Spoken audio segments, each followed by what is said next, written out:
Welcome to RTV. నేను మీ గయాజ్ని. RTC regional chairman Sannapareddy Suresh Reddy ప్రస్తుతం మనతో ఉన్నారు. ఎంతో మాట్లాడదాం. సార్ చెప్పండి, ఇటీవల కాలంలో అంటే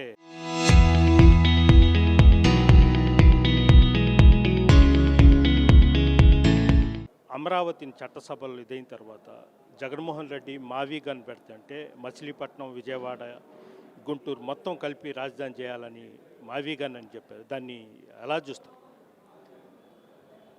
ఈరోజు జగన్మోహన్ రెడ్డి శుభం అంటూ అమరావతికి కేంద్ర ప్రభుత్వం కూడా పూర్తి స్థాయిలో చట్టబద్ధం చేసి ప్రజలకు ఒక గౌరవం ఇచ్చేటువంటి సందర్భంలో ఇప్పటికైనా ఆయన మౌనంగా ఉంటే మంచిది.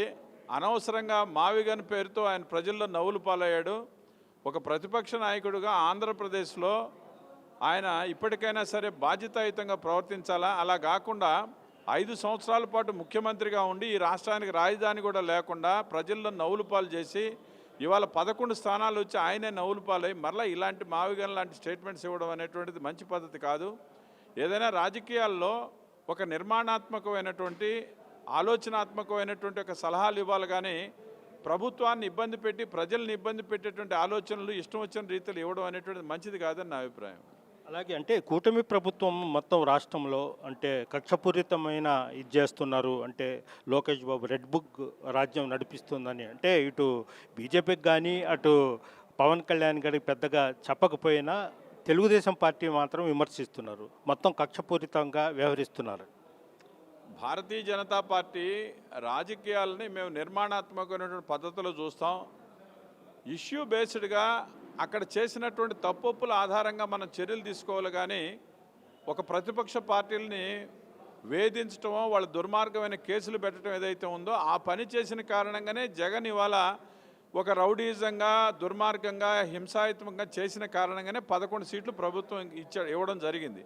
కాబట్టి ఏ ప్రభుత్వం అయినా ఎవరైనా సరే ఆ రకమైన ఆలోచన చేయడం మంచిది కాదు.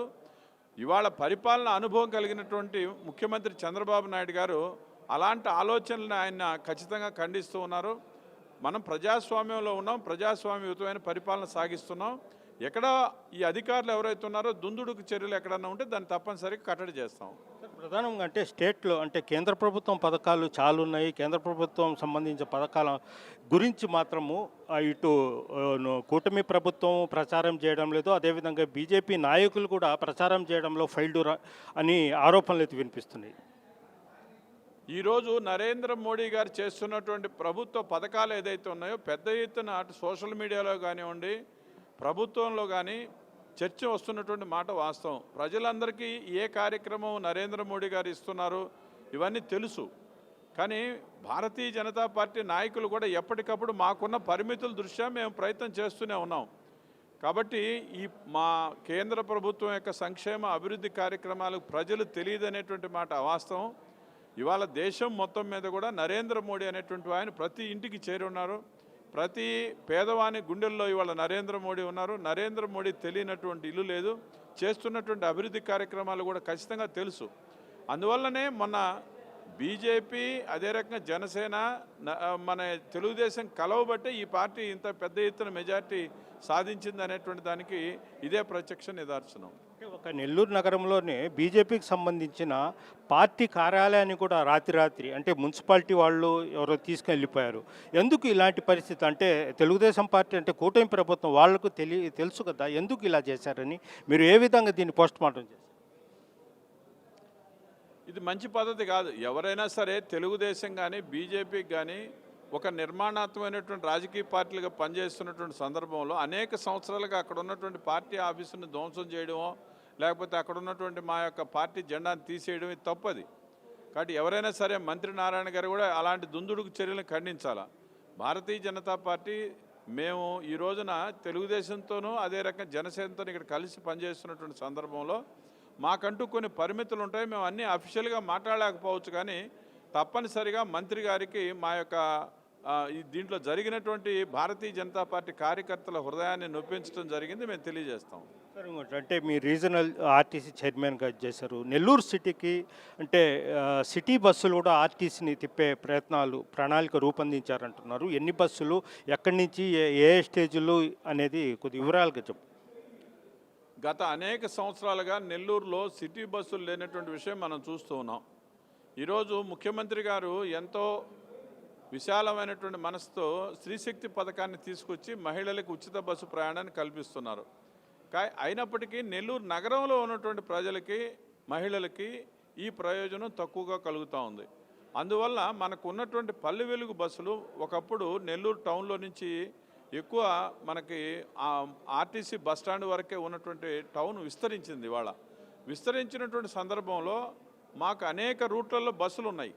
ఈ బస్సులు అన్నీ కూడా నగర ప్రయాణికులకు కూడా, ముఖ్యంగా మహిళలకు కానీ, చిన్న చిన్న చిరు ఉద్యోగులకు కానీ, వీళ్ళందరికీ కూడా ఉపయోగపడాలనే ఉద్దేశంతో మేము ఇటీవల కాలంలో ఈ పల్లె వెలుగు, అల్ట్రా పల్లె వెలుగు కానీ, ఎక్స్ప్రెస్ బస్సులు ఏదైతే స్త్రీశక్తి బస్సులు ఉన్నాయో అవన్నీ కూడా అనేక స్టేజెస్లో ఆపాలా, అక్కడ ఉన్నటువంటి ప్రయాణికులకు కూడా ఈ యొక్క ఫ్రీ బస్ సౌకర్యం కల్పించాలనేటువంటి ఒక ప్రయత్నం చేస్తూ ఉన్నాం.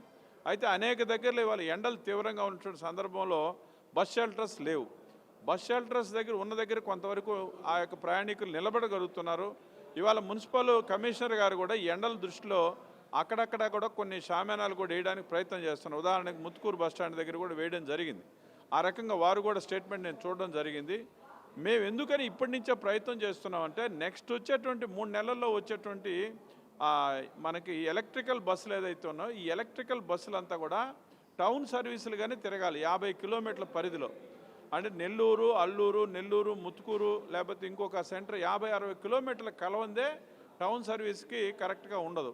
రాబోయేటువంటి 100 బస్సులు ఏదైతే ఉన్నాయో ఆ 100 బస్సులు కూడా మొత్తం టౌన్ మీదుగానే తిరుగుతాయి. అందుకని టౌన్ బస్సుల యొక్క ఎక్సర్సైజ్ ఏదైతే ఉన్నాయో రేపు రాబోయేటువంటి రోజులకు కూడా ఈ యొక్క ప్రాతిపదికను ఇప్పుడు ఏదైతే మేము చేస్తున్న ప్రయత్నం రేపు రాబోయేటువంటి దానికి ఇంకా ఈజీగా ఉపయోగపడుతుంది. అందువల్ల ఇప్పుడున్నటువంటి బస్ షెల్టర్స్ కొన్ని లోపాలు ఉన్నాయి. ఇంకా కూడా ప్రజలకి తక్కువగా ఇంకా ప్రచారం కూడా తగినంతగా లేదు. ఇవాళ కూడా మళ్ళీ ఏషియన్ ద్వారా కూడా యాక్ట్ ద్వారా కూడా కొంత ప్రచారం చేయాలని కూడా నిర్ణయించుకున్నాం. మా యొక్క అధికారులందరినీ కూడా ఆయా స్టేజెస్లో ఉండి ప్రయాణికులకు తెలిసేటువంటి విధంగా కొన్ని పోస్టర్స్ వేయడం. మాకు 7 డిపోలు ఉన్నాయి జిల్లాలో. 7 డిపోల్లో ఉన్న డిఎంలు కూడా ఆయా ప్రాంతాల్లో వాళ్ళని వారానికి 2 రోజుల పాటు ఇక్కడే ఉండి వాటన్నింటినీ కూడా చేయమని ఒక ప్రయత్నం చేస్తూ ఉన్నాం. దీంట్లో అందరి యొక్క సహకారం కావాలి. ప్రజలకి ఇది రీచ్ అయితే అప్పుడు తప్పనిసరిగా వాళ్ళకు కూడా ఇది అందుబాటులోకి వస్తుందని నేను తెలియజేస్తాను. Okay, thank you sir.